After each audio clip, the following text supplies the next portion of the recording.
Ṣẹ̀kẹ̀rẹ̀ lọ bá jó, ṣẹ̀kẹ̀rẹ̀ lọ bá jó, olúwa mi ò dìde ojú ṣẹ̀kẹ̀rẹ̀.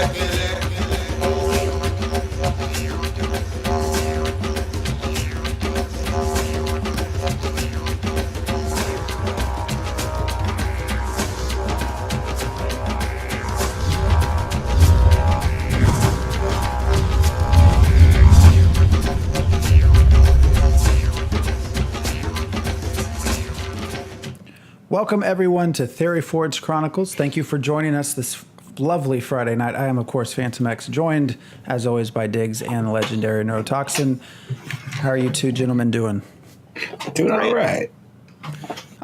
We have kind of a variety of things to talk about, but last show we had discussed a little bit at the very end, sort of this strange what's happening with the communities and how everyone is sort of bonding together in groups, and just how interesting it is because we don't even have a game yet, and how tightly bonded everyone has sort of become, and just sort of how interesting that is. I think I had mentioned, and refresh my memory if I'm wrong, but this idea of communities following kings, that fake kings, and being told what to do and following what they're being told what to do. It's just super interesting, really, in any game, let alone one that is not yet playable. It's just an interesting idea, an interesting topic. I don't know if you have any thoughts on that. It's a little bit mind-blowing, as to why people would be so willing. In my head, we play games to escape our bosses and our pressures of life that we're required to do and follow. We come to mess shit up and wreck things, not to be told by someone you need to work on, whatever it is, our defense strategy, our farming, and actually spend hours and hours doing it. It's just super interesting that sort of community has developed so far. Both of you have probably spent more time in Discord than I have to be able to see some of that. I mean, that came through with map voting, I think, was a very clear example of just people following. I can't think of any other game like in this sort of setting where I can even really compare it to. I don't know if you've had any experiences. Well, I'm thinking Euro may spend more time in Discord communities for Chronicles of Elyria than I do.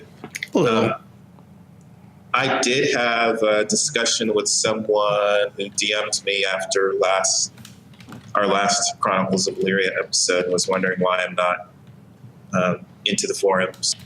Because I'm saying it's surprising. I spend most of my day in Discord, really in the forums of the games that I follow, but Ashes of Creation, the forums are down, so I've been spending the last few weeks in Discord.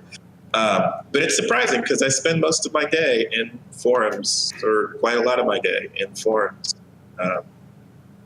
discussing stuff with people there. And for some reason, the Chronicles of Elyria doesn't seem to attract me. But I think for me, that's because I'm not interested in politics. And without understanding classes, I don't really still know what I'm going to be doing in Chronicles of Elyria.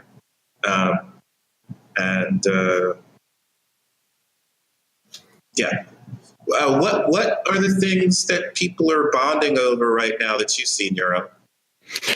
Well, at the very core of it, there's always the twofold. We want to see the next generation of MMO, the Meow, or whatever whoever is going to make it wants to call it. I think the Meow has been pretty well accepted at this point. I think Snipe even tricked Raph Coster to accept it, so it's official. The man who declared what an MMO is now declares a Meow is a thing. So it's a combination of the people wanting that and the large overlap of that group and the people who bought in early because they want to see this game and they wanted to get a piece of it early. But then what that leads to is what I've seen with basically every single game I've ever played ever. There's the pre-planning hype. The more information we have, the more groups and communities plan around it. Doesn't matter if it's a first-person shooter that's an arena-based sort of thing, or it's a Dota-style MOBA, or a TCG, or an MMO. If there's a community that's interested in it and they're going to try to prepare for it, they're going to use every ounce of information they've gotten up to whatever given point they're trying to make their plans to make plans about the game, even if they're completely off. It's been my experience that the more you plan, the more disappointed you become when you realize that how you thought things were actually isn't the case. That's less of a thing now, because that was more of an issue, say, back in the day of when WoW released, for example, back when they weren't crowdfunded things, when you didn't see much of it until it was ready to release, or the things that you saw were heavily curated and that weren't going to show you those things anyway. So the pre-planning hype is always a funny thing to me. Part of it's also a willingness to participate. Just, I'm interested in the game. I want to play along. I want to be a part of things. Whether or not I'm some sort of aristocracy, the more that I establish myself as somebody who's a part of the game, the more I'll be able to leverage that in, political ways or otherwise as I go and play and travel around in the world. And I want to, have people recognize me by my name instead of, really having to establish myself and pay into a higher tier so that I am mechanically seen as somebody of a higher stature. And one can eventually lead to the other. If people know who you are and you get more opportunities because of it, it can give you a chance to kind of accelerate your ability to grow fame and influence. Now, another part of it is, like I was saying earlier, just wanting to participate in in-game models. We know there's a royalty system. We know there's this entire kingdom system. And that's been given to us in enough detail that people can kind of hash out, especially based on who's actually bought what packages, what the royalty is going to be, who's going to do what, who's going to be in charge of what the focuses are. Now that we've done map selection, I think the kingdoms have kind of figured out roughly where they kind of want to be. So also race selection and race-related strategy is starting to come up. And that's another one that I want to bring up, is that I started seeing a lot of people, and this probably isn't just something that's happened recently, really getting into more of the lore of the races and either RPing or kind of third-person RPing, talking about the idea of playing as one of these different races and investing themselves in that, not even talking about the, what their stature is. It's not, I'm a king of a weird, kingdom or whatever. It's just, I'm a weird. That's, doesn't matter what my royalty level is. We're all just one and the same, except if you're one of those, weird outsiders. I'm not sure what their word for Halle is, but that's, that's basically what I think of it, is that they've got their, you're either one of us or you're one of the outsiders. So, and that mentality actually playing out in chat, even if it's being done from a pulled back third person sort of perspective, has been kind of fun and interesting to watch. So what's happening in, I don't even remember the names. I can't pronounce them. Sanctifandry. Sanctifandry, yeah. Stuff's been going on. I'm not going to talk about. That's probably it's all private. No, that's fine. I don't know. Not even the private stuff. Just in general, even the stuff that's out there. I mean, there's a lot of cool stuff that all the different kingdoms are into, but it's one of those things again that until things are further along, it's really hard to say. Plus, we already had Polite's the one running it, isn't he? Yeah. Yeah. So I mean, didn't we already have him on for an episode? He gave us a good explanation. No, I'm wondering what's new. That was 6-8 months ago. I don't think anything's actually too new since then, other than what kingdoms or what map selection we wanted to do, and some amount of participation in the various events. Probably less in the loot raid event. I know that there was a plan to maybe try to vote for and consolidate efforts on that to try to get certain people in, but they eventually realized, nah, we're not going to try to coordinate that. Just give the coins to whoever you want or keep them. It's no big deal. So, I mean, they've definitely been doing stuff and participating. I'm sure all of the various kingdoms and duchies and whatnot have been, keeping active in their various ways. There's a few other different groups that I've been kind of keeping an eye on, and yeah, everybody's been a bit more active in different ways, but it's still one of these things where like the news cycle has been slow. We haven't really gotten to see too much. The biggest news I think has still just been we've switched over from Vox Elyria to pre-Elyria, and we're just not going to do the Vox Elyria because it didn't quite do a complete model for us. But then they also said that pre-Elyria doesn't even have the full model, that the cell shaded version of things and the way it's currently set up lacks all the proper fidelity and systems for deformation. So we still aren't really going to see the true version of things in pre-Elyria, which, it makes sense if you're going to have two versions that aren't the thing, consolidate it to one version that isn't the thing. So it makes sense to get rid of Vox Elyria. But really, that's the biggest news. The most recent news to me has just been the announcement that, we're doing more stuff in the early access forum, and we're going to be posting news in the early access forum, and we're going to post on the news feed when we're posting in early access, so you know that we're doing stuff even though you don't get to see what it is and nobody gets to talk about it. So that's been a little bit frustrating, but on the other side of things, like I understand the perspective of really not wanting to just, gush information constantly or have to spend so much time and effort with the media trickle and making things presentation ready, because all the time that's spent doing that is time spent not, working on the other things, because anything that needs to be presented and presentable and approved and put out there is going to require a little bit more attention than just staying with the work that needs to be done on the sprint. So, I definitely understand the kind of tricky position that they're in, and I know it's not hard to figure out how the developers themselves feel about the situation, that this isn't how the MMO game used to be. So it's a bit of a tricky sort of thing, having to balance between like real deal big time investors plus a group of smaller investors who are also going to be your massive initial customer base, and keeping all of them satisfied and being able to potentially looking at it as getting more value out of it so you can continue making the project and actually ensure it gets done. But the duality of that and actually getting the stuff done, not having to, shop it around at conventions and constantly make demo builds and whatnot, because all of that stuff takes time and it makes it take longer to make the initial or the final game. And then it becomes even more confounding if things that are thought to be final systems are demoed and then they're completely different than what's actually going to go in later. So I want to jump back a little bit, because I think one of the things maybe that's happening in the forums and on Discord is that it's guild maintenance, basically, similar to that, organizing and staying organized for the guild, which I normally don't participate in. So I'm wondering if you and Phantom, do you normally join guilds when you're playing MMORPG? Yeah, historically. I mean, that's something I've always done. Up until...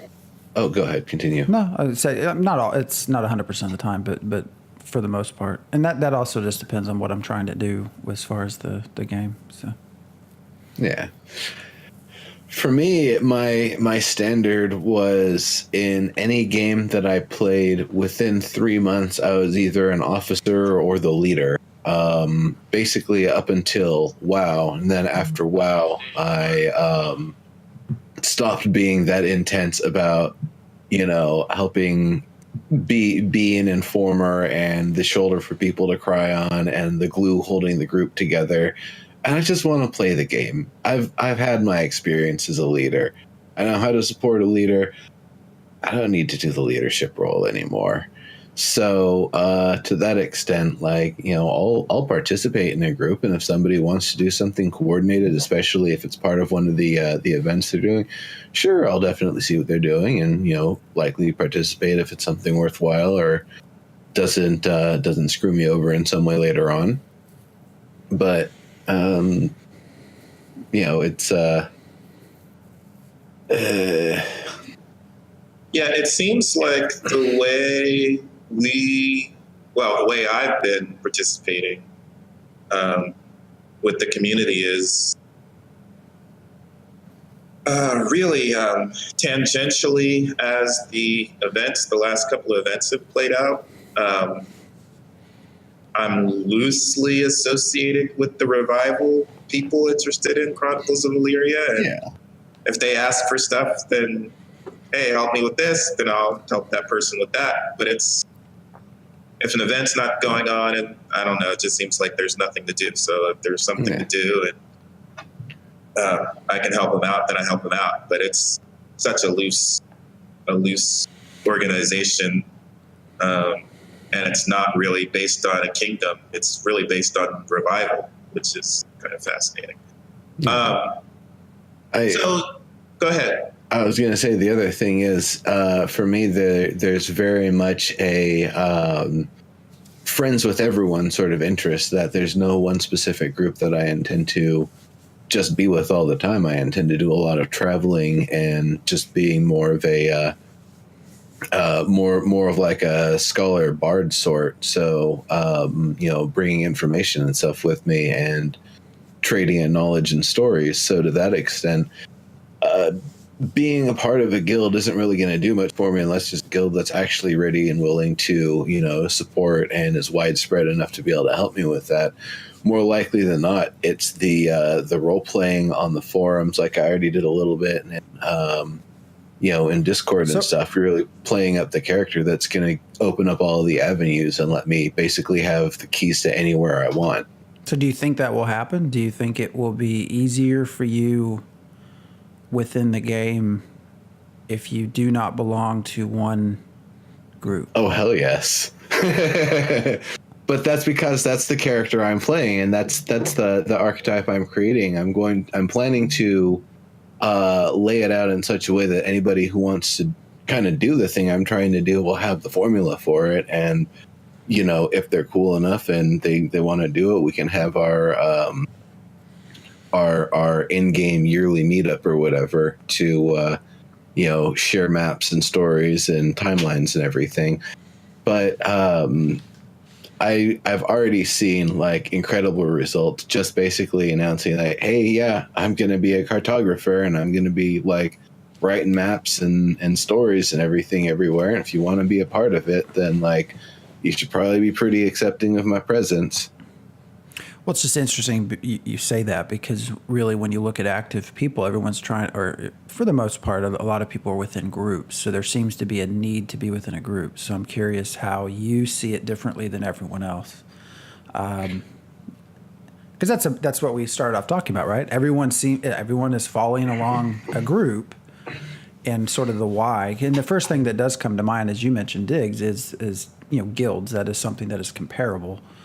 But, you know, every guild I've ever been into, you know, maybe 50 to 100 max, versus kingdoms, and we're talking about hundreds, if not thousands, of people joining to follow a certain leadership structure.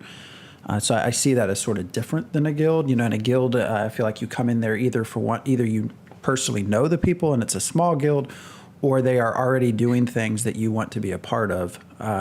Versus here, you know, my guess is a lot of these people have probably never met. And there really isn't anything to be doing goal-wise yet. It's all a bunch of promises and ideas and thoughts. So it's just very interesting that, and there was a comment in chat about the map voting and how it felt like it was almost held hostage by higher influence individuals. So despite what community majority wanted, it was the higher influence that decided, which is exactly what we're talking about, right? It's these people at the higher end.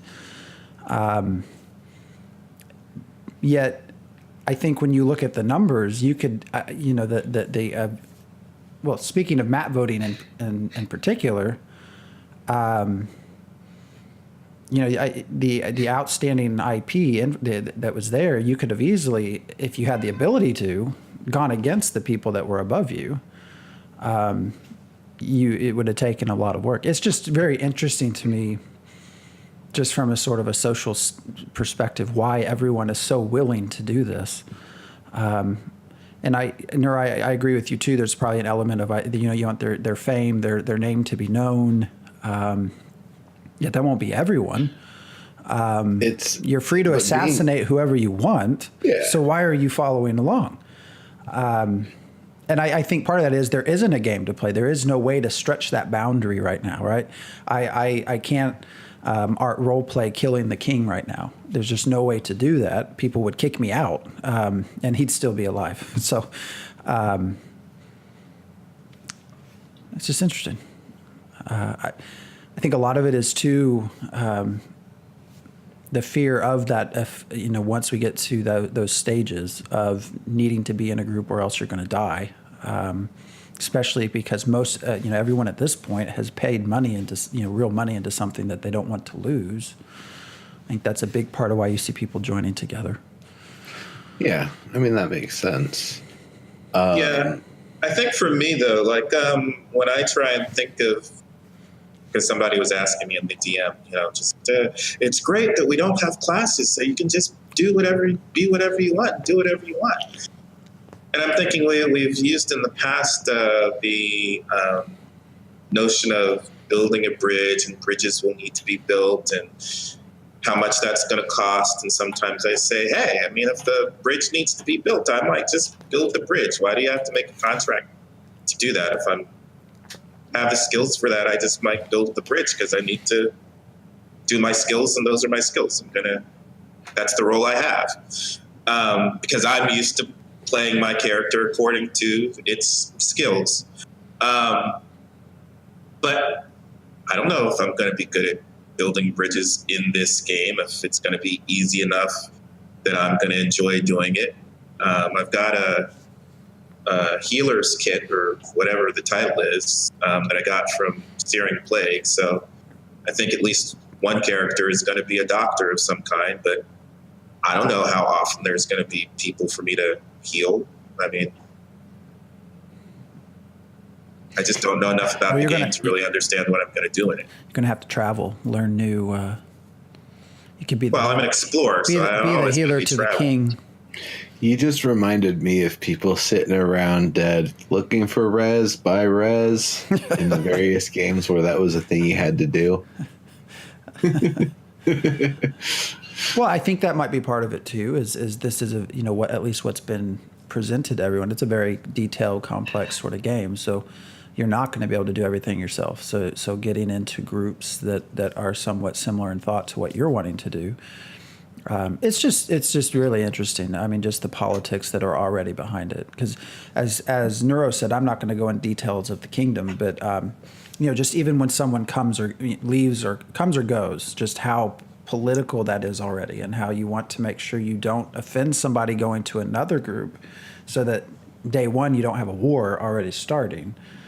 That to me comes back again to just this fear of spending real money and losing it. It's just super interesting. I don't know how else to put it.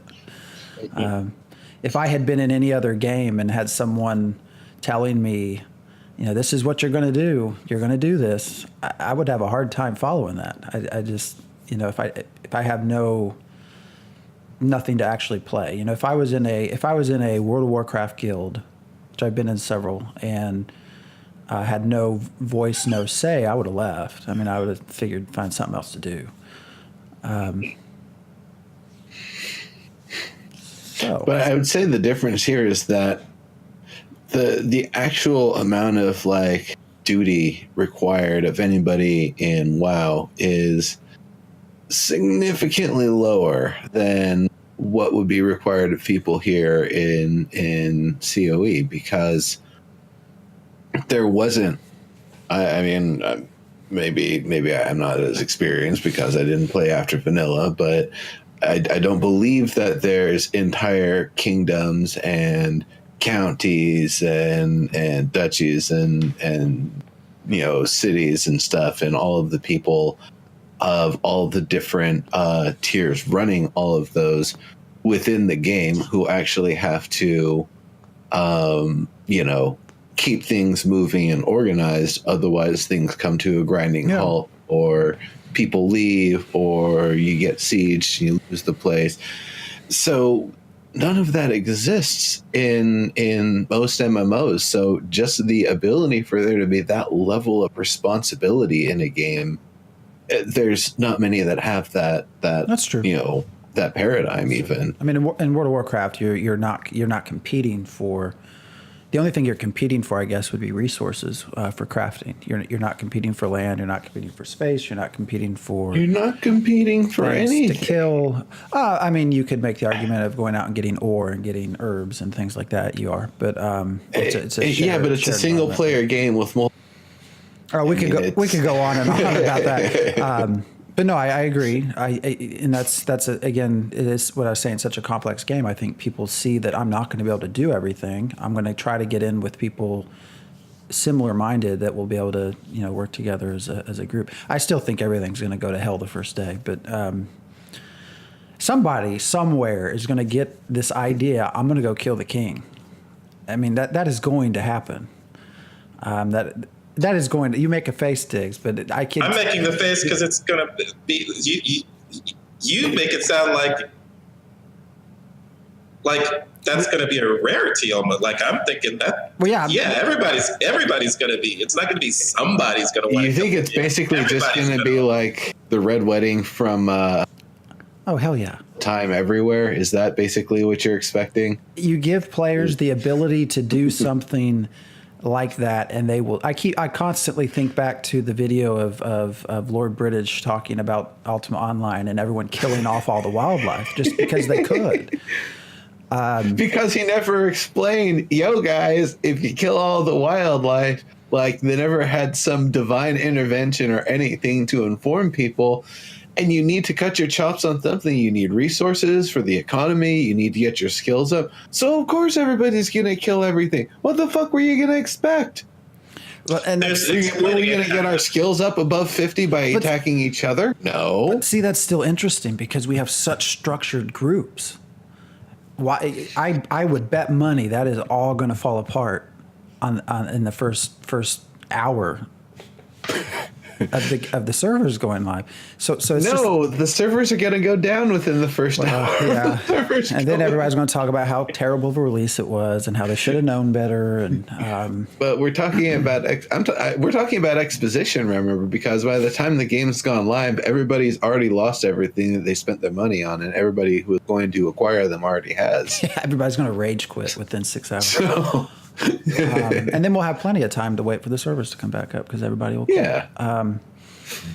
It's just interesting that there's so much willingness to fall in line right now, and I would bet money that will not exist as it does today within the first day of servers going live. So it's just I don't have an answer as to why that would happen, other than I just don't think players, if they want to feel like they're in something right now, they have no other option but to be part of a group, talking about things and planning things, versus if you were actually in a game. If you were tired, you could say, I see that mountain over there. I'm just going to actually keep walking, and I'm just going to see where I end up. Well, I mean, you're saying players, but it's actually gamers. And gamers are competitive and are going to want to be at the top. So there are going to be tons of gamers who are going to, and it might not be the first day, but it'll be within the first few weeks. They'll be like, I don't like the way this guy's running things. I'm going to see if I can. How long until there's a mercenary ban, do you think? Oh, I mean, before launch? Before launch, for sure. Like a non-affiliated, tell us who to kill, we'll go do it as long as you give us money. But when my experience with Warcraft 2 with my Activision buddies is they were telling me to kill snakes and kill rabbits and kill anything that moved. And I'd be like, why am I killing those things? They aren't hurting me. And because you can. That's what they're there for. They're there for you to kill. They move, so they kill. So that's, I mean. In case That's just the mentality. In case I haven't hinted at it enough, I'm going to be a terrible count because I'm not going to listen to what I'm told. But You aren't going to be a count for long. probably not. Just long enough to steal what I can and get away. So there's Become a farmer. There's the comment in chat. What's the time schedule for higher ups? 12 to 20 hours as a king a week to perform your duties. To me, that blows my mind. And I think about 12 hours a week. That's like what, an hour a day, and then you I mean, that is all you'll be doing on the weekends or something. It's I think about it from the perspective though. If you're a king and you're being a king and you're doing king things, it's because you wanted to. You wanted to play that pulled back perspective where you get to, rule over things and try to maintain the land and see, what kind of a ruler you can be. I can't imagine. It's unfathomable to me, the idea of somebody buying in at the level of a king or a duke, and not specifically a king, and not wanting to run things and not wanting to, then why are you a king? Was it specifically to name the kingdom? Was that it? That's a lot of money just to name a thing.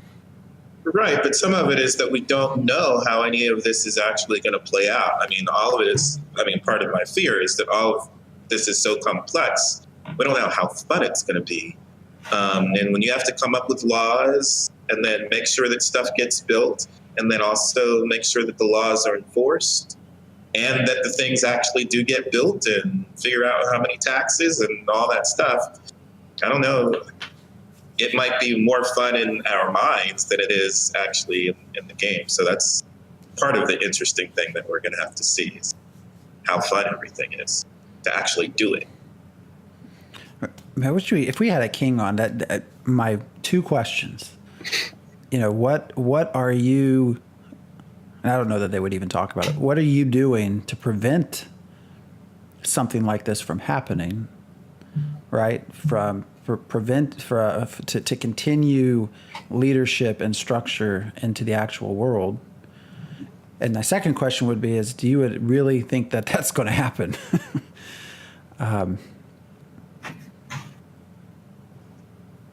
I guess as I'm thinking about it, should with such financial investments, I don't know if this is a fair question, but should Soulbound make tools available that makes it easier for them to do that sort of thing? I think they are. I believe there's things that you'll be able to do as higher royalty, like certain perspectives that you'll have access to that common players won't. Anyways, it's just super interesting. Y'all taking orders from people you never met. Curious what to do on day one. And then before we move on to the state of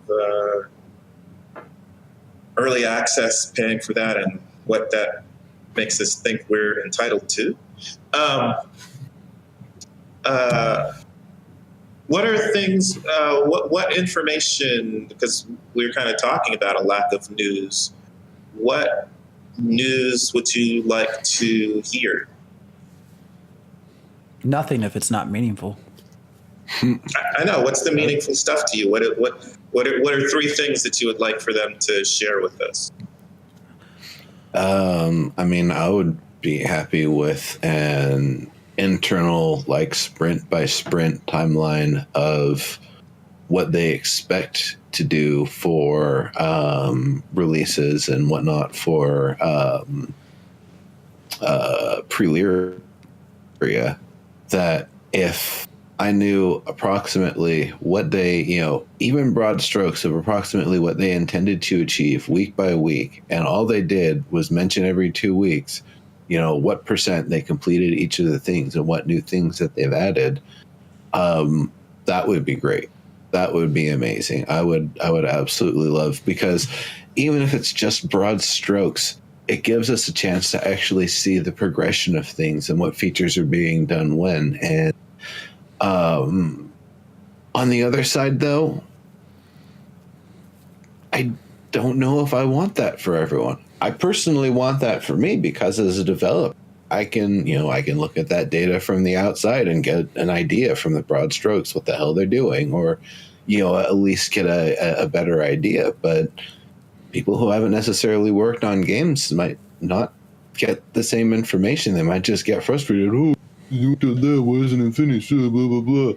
Why are they even doing that? Shouldn't that have been done by now? Blah. Yeah, which is why I think week by week and even bi-weekly is too much to ask for. I was just asking the community managers for Ashes of Creation if we could vote on the content that we'd like to have them write an article or a blog about or share details about next. So like for that game, we're thinking castles, we're thinking caravans, we're thinking classes, we're thinking crafting. And I just like to know that, in March they'll write an article on castles, in April they'll try to write an article on crafting, in May they'll write an article on caravans. And that seems like a doable deadline, and we learn some information. So I'm wondering if there's stuff like that for Chronicles of Elyria that you'd like to see. Like, they don't have classes, and we kind of get a little bit on tribes, I guess, with the armor, but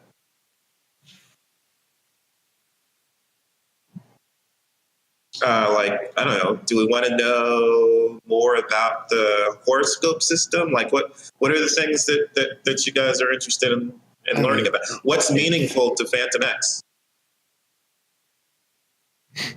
Sorry, I was trying to think of a question in chat. What? An answer to a question in chat. What's meaningful? Oh, what's meaningful? What meaningful content? To be honest, the only thing I get so frustrated with social media and people in early access and beta and everything else. I kind of miss the days of just when you didn't know what was going on. Maybe a loose timeline. Maybe some. That's about it. But I'm not one that's digging for that next screenshot, digging for the next armor, next piece of art. I'm just not someone that does that. So. You dig for all kinds of stuff, just not that, huh? What do you mean? I don't know. You're always digging through stuff. Look what I found out about this. Blah, blah, blah, blah, blah. You mean information? Well, that's outside of the game. Well, that's what I'm asking about. Well, what information do you want? I don't need to dig up something that they're freely given. I mean, I know, but there's stuff that you're interested in. It seems like. I don't know. Is it crafting? Do you want to? Do you have questions about? Farming? Yeah, I mean, I would. Yeah, I mean, sure. I'd like to know about crafting and things like that, but I would rather it be a meaningful piece to read through rather than, hey, here's a new tool the modelers are making. I don't like the idea of just little piecemeal stuff. So. But I mean, if they were going to write an article, like sometimes we get these, we've got some blogs about, a character from a tribal perspective. And I think, again, like even I bring up Harold Baker, I would like to get a write-up on what a day in the life of a baker would be like in Elyria. Yeah, a day in the life of stores would be interesting. And kind of get an idea of what, farming might be like for some characters. Versus here's a screenshot of bread would not be interesting.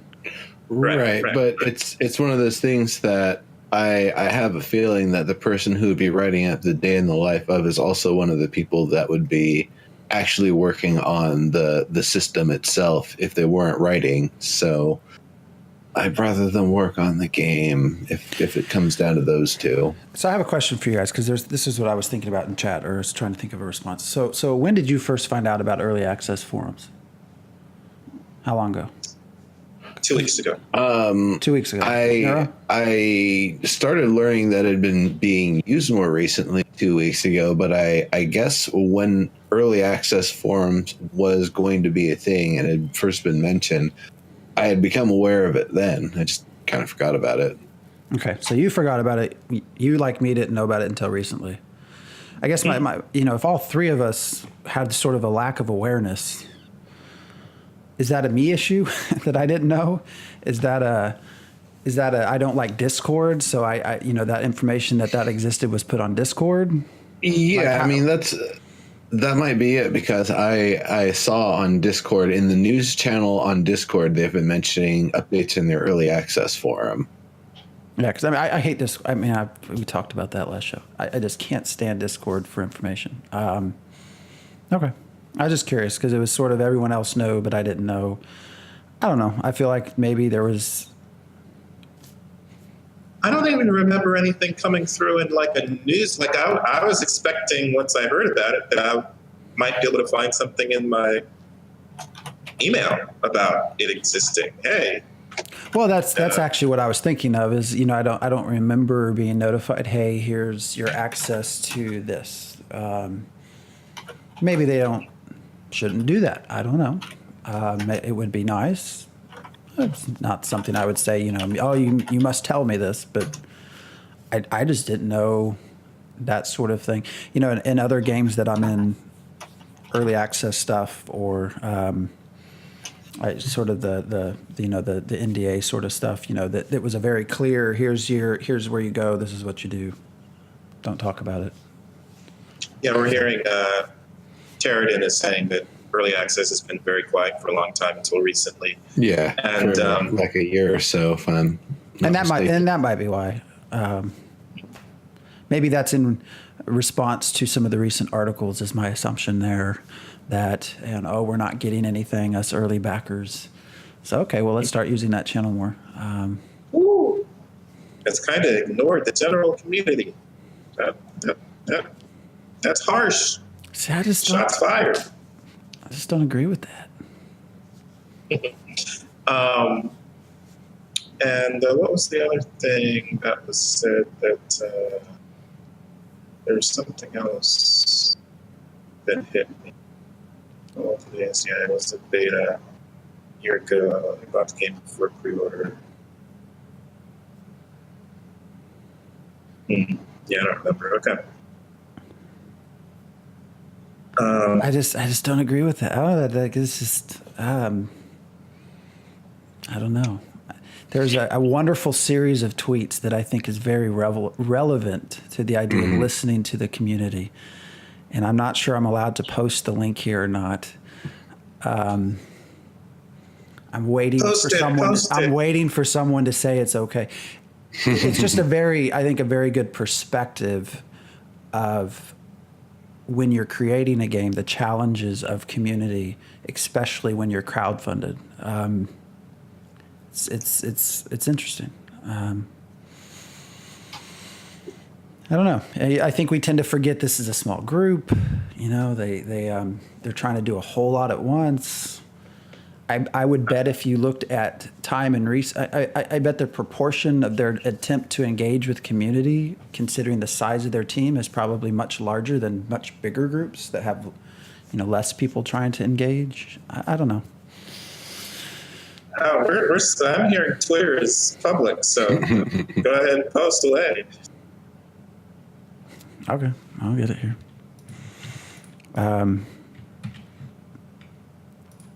This would sort of be shouted from the hills. It's just a super interesting viewpoint, and I think it has a lot of good points as to what the balance of trying to, just everything, be open and open development, but also trying to get money to do that. It actually made me kind of question. I've been pretty harsh with the idea of cash shop and spending, and I think when we last talked about that article, it's like, the one thing I agree about with the MMORPG writer is this idea of spending. You read that series of tweets, it kind of starts to make a little bit more sense as to why that's required, or why that is done. I should say it's not really required. I've not really given anything extra, and it kind of made me feel a little bit bad about sort of how I. It's just interesting. So, and speaking of those people again, for anyone that watched, I just can't stand massively OP anymore. There was an article that so 2 weeks ago we had this big long talk about, please know what you're doing before you do it. And then I think that last week, I don't remember what week it was, posted some generic when MMORPGs lie to you, how to spot when people are lying to you, and had not a mention in the actual text of Soulbound or Elyria, yet the picture they tweeted out was from Elyria. It was a dross. Yes. So, anyways, I'm done with those dumbasses. So what were we talking about? Well, what? No, it was very bizarre to read an article about game developers lying to you and how you can spot it. And the big picture for the article was a dross. And so we're looking at it going, that looks familiar, but... I'll say this. They've basically devolved to classic clickbait where they don't even use a picture that's associated with what the clickbait article is about. That's pretty bad. We did kind of spot that immediately. And it said in there something about being vague, and I'm like, how much more vague can you get?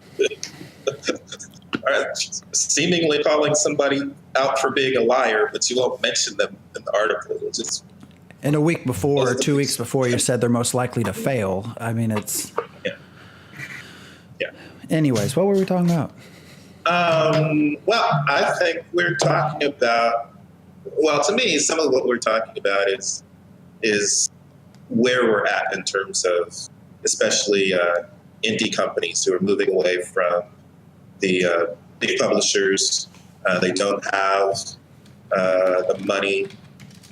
They don't have the protection of the big companies. They don't have the money to say go to conventions, but they get their funding from crowdfunding, and the other side of that sword is that you become beholden to the people that paid money for that. They think that they're entitled to have what they paid for, what they think they paid for. Oh, crap, what was that?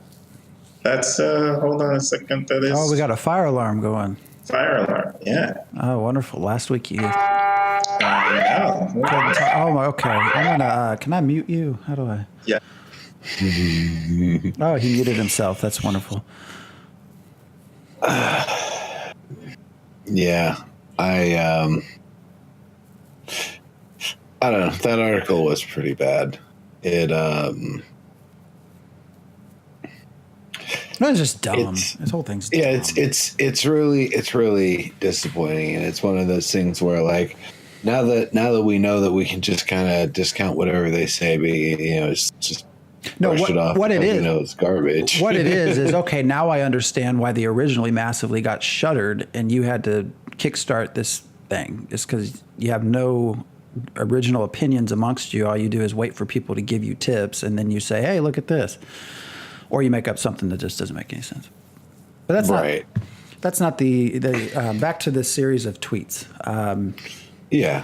So, I mean, it's definitely something that, like, when you think about what it costs to make something like this, and comparing, like, the old school development style where you wouldn't show things until it was pretty close to release, except if you did either trade shows or media presentations, even media presentations, closed door sort of things.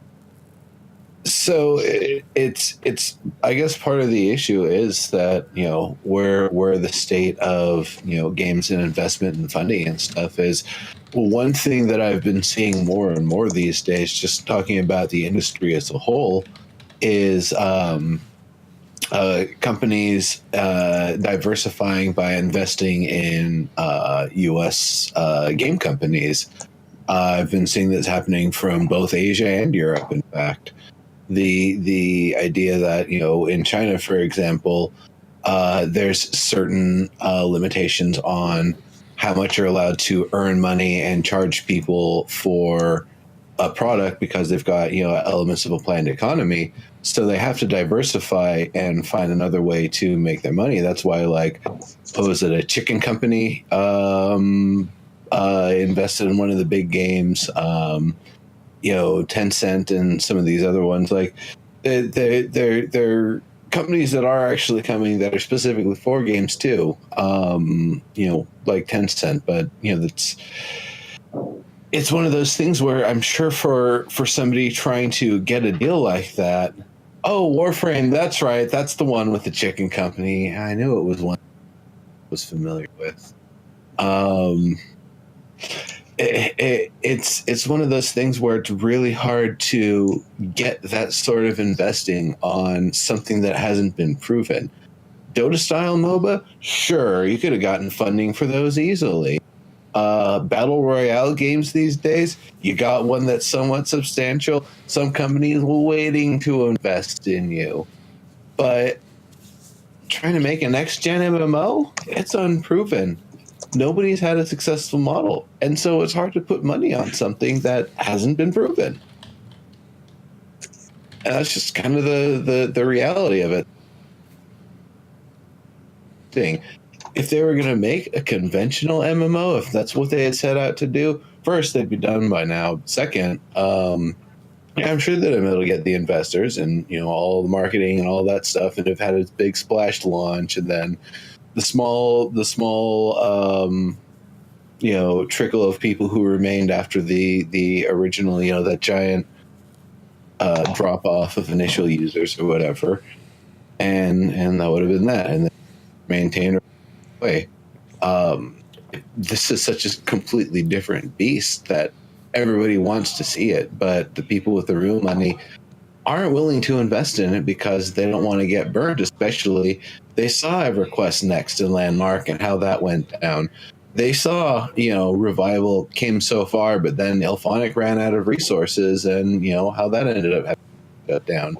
So the people with the money are really gun shy about it, and that it doesn't really help with trying to get investment. That's why it has been more of like, we have to get the money from the community as much as we can, and having money from the community actually means it's potentially easier to get investors because they already have that initial capital and backing and whatnot. So it's less of a risk for somebody to throw, $50 million on top of $50 million that's already there versus being the one to give the first $50 million. Yeah, you're right. The BQN was the first domino to fall. I completely agree. Because we saw how that impacted, with Revival, and obviously you were there. Yeah. And I think, again, the flip side is that now that we've paid and now that we're paying for early access, and it's often the case that people are saying, that means we're going to be more transparent. You'll get a say in the game. We want to make the game according to your interests. And people take that to mean, yeah, I get to tell the devs how to develop the game. No, you don't. And we get to see the schedules, and you promised if you give us dates, that's a promise. You backed based off of their vision, not what your vision is. That just Kickstarter drives me nuts. If you don't understand what you're getting, don't use it. It's just it's too easy for people to throw money and then not. I don't even think it's at this point that they don't understand. It's just people don't. Enough people have for long enough said, "Hey, I bought something. Give me something." They don't even care about the fact that no, you didn't buy anything. You are essentially donating money in the hopes that this thing becomes real.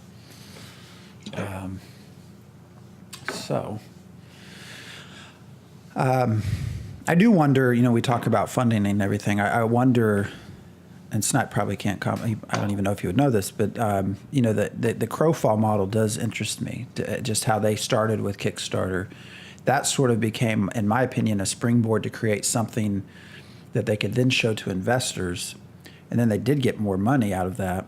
But then also they allowed for investing in the company as another way to raise more money in Artcraft.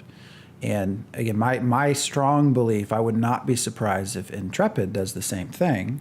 I think that's why they are not an LLC. That's why they incorporated, because you're able to issue stock. That's an interesting. I wonder if Crowfall actually works out, if more people take that sort of route. Okay, we're going to kickstart, get going, and then start offering other sort of investment opportunities in the actual game or the actual studio. That brings a whole host of, because at that point, right, you do have some sort of voting power. You could have thousands of people that, and you're like a public traded company. So one of the things that Nero mentioned, that Snipe also mentions, is the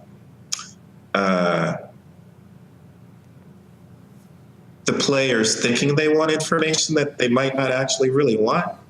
And part of that is coming along with dates. There's usually delays, almost always delays somewhere along the line. People are like, that promise thing.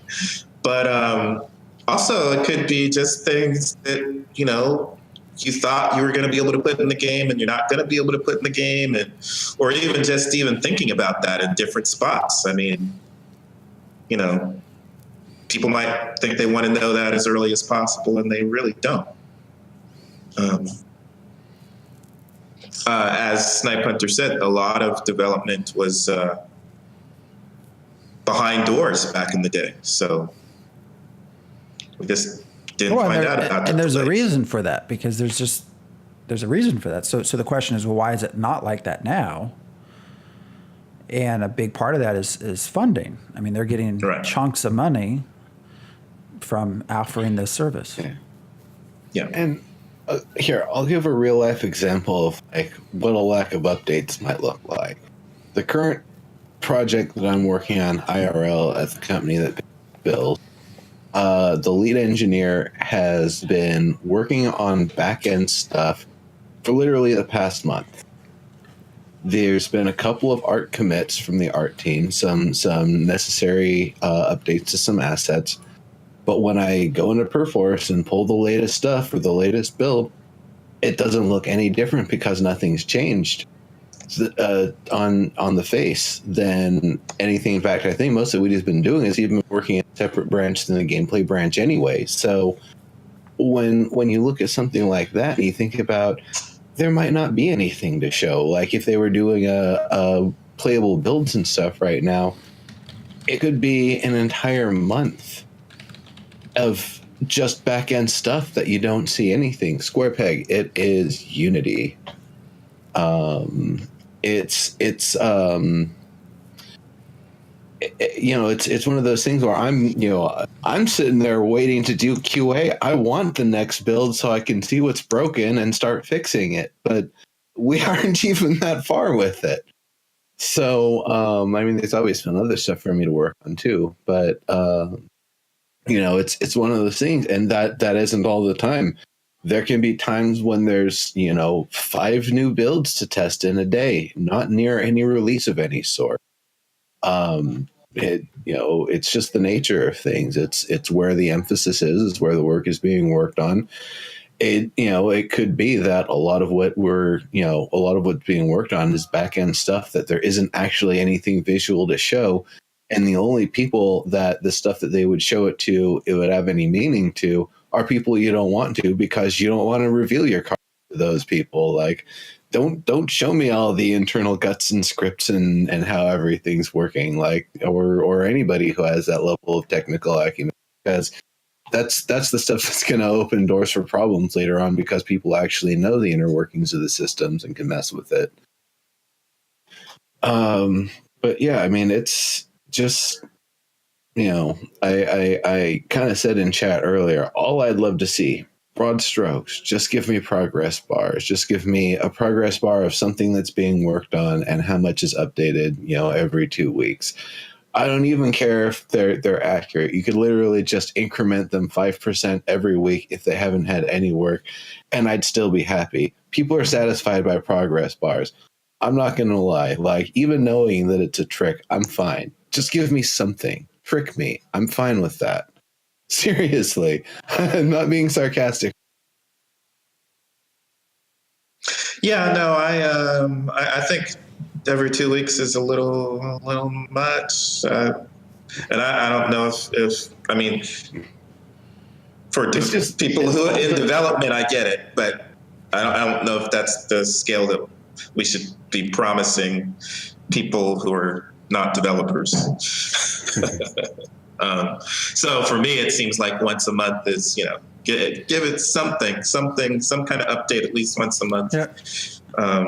Because several years ago we had this discussion with a different game developer. We were, who would sort of dump meaningless things, and I think you don't want to do that because of two reasons, right? You got the people who are really wanting something important that are getting disappointed, and then you got the people that are looking to see what you're doing, to see whether they want to join, and it's just a bunch of meaningless stuff, and they're going to say, well, this is trash, I don't want to do this. So yeah, having well-defined, very thought out, and some good source of information, I would much rather prefer that than here's your weekly screenshot, here's, with no context, nothing else to it, here's just a picture of the game.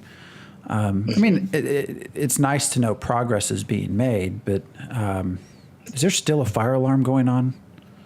It's flashing. It's just the light. It's the light is blinking. I mean, that hasn't been cleared yet. It's a test. Okay. So the investing thing, just to go back because there was some chatter. You have to. So I should have clarified a little bit. I think the reason why more people don't do that is in order to invest in a company like that, at least in the U.S., you have to meet certain financial requirements for the government to let you to do that, and 95% of the people would not meet the requirements to actually invest. And I think there are some other smaller groups working through that to make it more possible. But like Fig, I suppose, would be someone would try to, if that was. And I think they've looked into it, but there was something about it that didn't quite jive with what they were doing.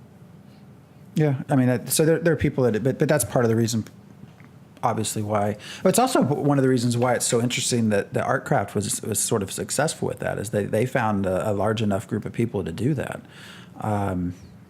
So it's sort of that in and of itself was interesting to me, that they have a game that could do that. Or at least attract that that sort of thing. There was a comment, well, I would, I'd invest in the company.